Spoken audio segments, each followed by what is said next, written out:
दोस्तों SQLite जो है वो एक बहुत ही इंपॉर्टेंट लाइट वेट डेटाबेस है जो कि सेल्फ कंटेन्ड है। इसका मतलब ये आपके ऐप में ही रहता है, इसे सर्वर की जरूरत नहीं है, इसलिए इसे एम्बेडेड डेटाबेस भी कहते हैं। और ये मोस्ट डिप्लॉयड डेटाबेस है, मिलियंस ऑफ मिलियंस ऐप, इसलिए आपको SQLite सीखना बहुत ही ज्यादा जरूरी है अगर आप एक सक्सेसफुल ऐप डेवलपर बनना चाहते हैं तो। बट अगर आपको SQLite सीखना है तो आप कैसे अलग से इंस्टॉल करें, आइए देखते हैं इस वीडियो में कि उसे कैसे इंस्टॉल करेंगे। तो सबसे पहले गूगल सर्च बार में हम लिखेंगे SQLite, तो आप देखेंगे कि SQLite.org की वेबसाइट खुलेगी। तो इसके अंदर बहुत सारे ऑप्शंस हैं, आपको जाना है pre compiled binaries for Windows में, और उसमें थर्ड ऑप्शन जिसमें लिखा है कि bundle of command line tools for managing SQLite database file, इसे आप डाउनलोड कर लेंगे। ये एक जिप फाइल होगी जिसे आप डाउनलोड्स के अंदर एक्सट्रैक्ट कर लेंगे। इसे मैं इस तरीके से एक्सट्रैक्ट कर लेता हूँ। एक्सट्रैक्ट करने के बाद देखेंगे आप ये कि आप डाउनलोड्स के अंदर ये 4 फाइल उसके अंदर आ गई है। तो अब ये फोल्डर का नाम हम चेंज करके SQLite रख देंगे, एक सिंपल नाम दे देंगे, और इसे फिर हम डाउनलोड से उठा के सी ड्राइव में डाल देंगे ताकि इजीली एक्सेसिबल हो जाए हमारे लिए। उसके बाद हमें एनवायरनमेंट वेरिएबल सेट करना होता है।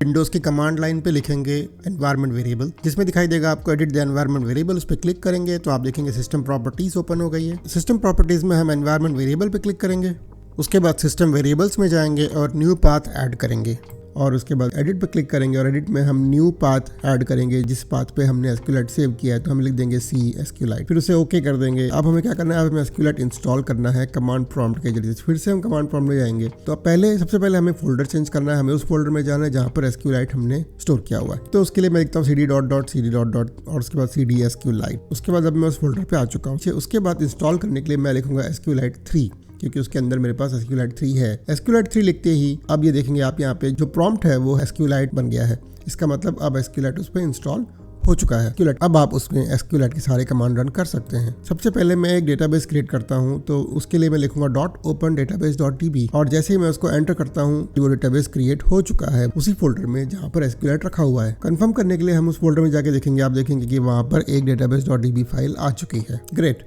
उसके बाद आप हम एक टेबल क्रिएट करेंगे, लिखेंगे create table users inside the bracket ID integer primary key, उसके बाद comma name text comma as integer. So इसमें सिर्फ 3 कॉलम्स होंगी, प्राइमरी की ID, नेम और एज जो कि इंटीजर टाइप का है। उसके बाद अब उसमें हम कुछ वैल्यूज फिट करेंगे, इंसर्ट इनटू यूजर्स, और ID हमें फिट करने की जरूरत नहीं पड़ती, ID अपने आप ऑटो इंक्रीमेंट होता है। इसके लिए हम सिर्फ नेम एंड एज करेंगे, इसे हम लिखेंगे नेम एज वैल्यूज, कोट्स के अंदर लिखेंगे एलिस कॉमा एज लिख देंगे जो भी हम लिखना चाहते हैं 30। सेम कमांड फिर से लिखेंगे और नेम चेंज करके बॉब व्हाटएवर, उसके बाद 26 एज कर देंगे। टेबल में हमने कुछ रोज इंसर्ट कर दिए हैं। अब एक और सॉफ्टवेयर है DB ब्राउजर, जिसकी मदद से आप डेटाबेस को देख भी सकते हैं, ओपन कर सकते हैं। एक अच्छा UI प्रोवाइड करता है आपको ये, तो इसे मैं अलग से इंस्टॉल कर चुका हूँ, तो इसे अब रन करूंगा मैं।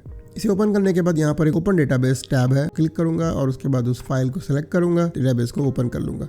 अब देखेंगे यहाँ पे उसका स्ट्रक्चर दिखा रहा है, यूजर्स के अंदर ID नेम एज, और अगर मैं ब्राउज डेटा पे जाऊँ तो यहाँ पे देखेंगे कि हमारा जो डेटा है वो यहाँ पे आ चुका है। अब इसे मैं एक और एंट्री करता हूँ और देखता हूँ लाइव इसके अंदर जब मैं चेंज करता हूँ तो ये चेंज उसमें डायरेक्टली होता है कि नहीं होता। तो अब मैं फिर से नेम सेम इंस्ट्रक्शन देके बॉब की जगह मैं जॉन लिख देता हूँ, एज को थोड़ा चेंज करके 46 कर देता हूँ और एंटर दबाता हूँ। देखिए यहाँ पर अभी फिर से स्ट्रक्चर में चेंज हुआ है और ब्राउज डेटा किया तो अब देखिए नया फिर से जब रिफ्रेश किया जो न्यू वैल्यू है वो आ चुकी है। इसे मैं कमांड लाइन पे भी ओपन कर सकता हूँ, SQLite select star from users, आप देखेंगे all the data of the table जो है वो आ चुका है। दोस्तों इस तरीके से हम SQLite इंस्टॉल करते हैं और इसके ऊपर आप काम कर सकते हैं। और वीडियो आपको पसंद आया हो तो प्लीज़ लाइक एंड सब्सक्राइब करना मत भूलिए। Thank you.